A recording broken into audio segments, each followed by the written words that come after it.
oli kerran tyttö. Pimeässä maan alle ei kuullut, ei nähnyt. Kurotteli ylös, kynsin yritti niistä. Katsoa kirkkaalle taivaalle. Nousta jalka kerrallaan maan pinnalle. Suunnisti ihmisten eleistä, ilmeistä, silmistä, hymyistä. Ja katseli ympärilleen. Otti askeleen ja toisen eteenpäin. Yhden taakse. Askeleen eteen. Ei halunnut mennä varpaillaan, vaan kulkee sitä omaa polkua pitkin, niin se veikää. Mennä kohti uutta, kohti ennennäkemätöntä.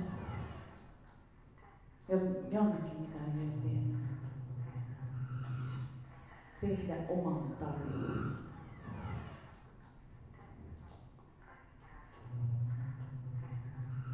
Tämä on satu.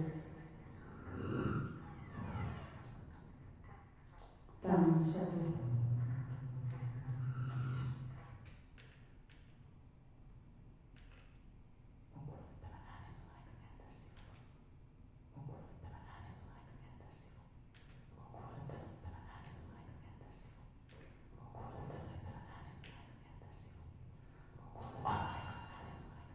aika kääntää sivuun. On kuullut tämän äänen, on aika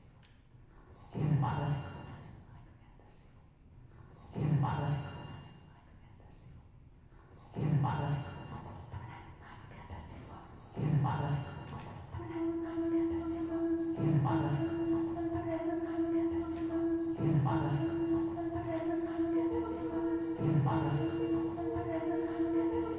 Siinä aika kääntää sivu. Siinä aika kääntää sivu. Siinä aika kääntää sivu. Siinä aika kääntää sivu. Siinä aika kun kuulettamat äänet on aika kentäs. Kun kuulettamat äänet on aika kentäs. Kun kuulettamat äänet on aika kentäs. Kun kuulettamat äänet on aika kentäs. Kun kuulettamat äänet on aika kentäs. Nyt.